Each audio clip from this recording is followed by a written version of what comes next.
Hello အားလုံးပဲမင်္ဂလာပါရှင်ဒီထဲလေးကတော့ကျမတို့ရင်စည်းပုံပေါ့နော်ချုပ်ပြီးဖြစ်ပါတယ်အုံပြော်လေးချုပ်ပြီးဖြစ်ပါတယ်ဒီထဲလေးကကျမတို့အယောင်လေးရလေးစမ်းနေပြီးတော့ဒီအယောင်စမ်းနေအပြင်ကျမတို့ဒီပိတ်စအသားလေးဆိုရင်လေကျမတို့ပုံမှန်အသုံးပြုနေကြပိတ်စသားမဟုတ်ဘူးပေါ့နော်ဒီ customer ညီမလေးကရန်ကုန်က customer ညီမလေးပါဒီ customer လေးကသူကဒီရောင်လေးကိုလိုချင်တာပေါ့နော်ဒါပေမဲ့ကျမတို့ဒီပုံမှန်ချုပ်နေကြယူရတဲ့ထွန်ထဲမှာဒါမျိုးအယောင်ကရှာလို့မတွေ့ဘူးပေါ့နော်ရှာလို့မတွေ့တာနဲ့ကျမတို့ဒီ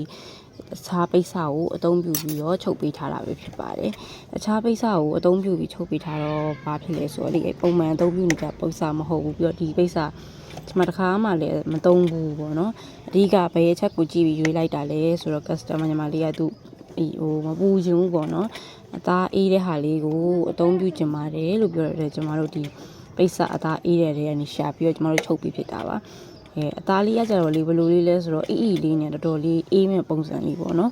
ဒါပေမဲ့ချုပ်ဝတ်တဲ့သူအတွက်ကတော့လုံးဝကိုအဆင်ပြေပြီးတော့အေးလေးဝေးရမယ့်အနေထားရှိပြီမြကျမတို့ဒီချုပ်တဲ့အခါမှာတော်တော်လေးကိုလက်ဝင်နေဆိုပိတ်စကလေရမ်း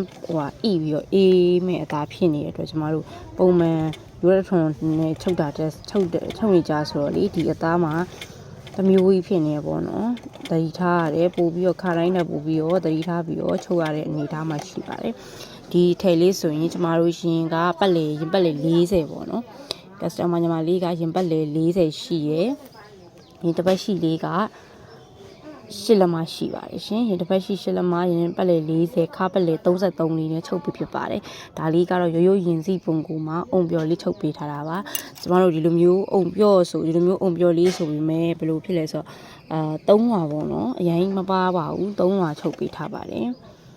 ရေအုံနေရာမှာ3လွှာထည့်ပြီးတော့ချုပ်ပေးပါတယ်အဲ့ဒါတော့ပုံမှန်အုံပြော်ဒီအကုန်လုံးအဲ့လိုပဲရင်အုံနေရာမှာပိတ်စ3လွှာသုံးပြီးတော့အသုံးပြုပြီးချုပ်ပေးထားပါတယ်ကျမတို့ဒီပိတ်သားမှာဆိုလဲအရင်အသားအီရလေးကျမတို့တေချာပေါက်တော့ဒီဘိုက်စကြောင်လေးလည်းပေါက်ပေးထားပါတယ်ဒီလိုဘိုက်စကြောင်လေးပေါက်ပေးထားတဲ့အတွက်ကျမတို့ရေရှည်ဝတ်မယ်ဆိုရင်ဒီဘိုက်ပါတစ်ခါလေးချက်စီတယ်ပေါ့နော်အဆင်ပြေပါတယ်အခုဒီအပိုင်းလေးကတော့နောက်ဆုံးအပိုင်းလေးဖြစ်တဲ့ကျမတို့ဂျိတ်တက်နေတာပါရှင်ဂျိတ်တက်ပြီးသွားရင်တော့ကျမတို့ဒီ customer ညီမလေးမှာဟာတာကစုစုပေါင်း2ထဲမှာဟာပြီးတော့နောက်တစ်ထဲချုပ်ပြီးသွားရင်ညီမလေးစီကိုပို့ပေးလို့ရပါပြီအားလုံးကျေးဇူးအများကြီးတင်ပါတယ်ရှင်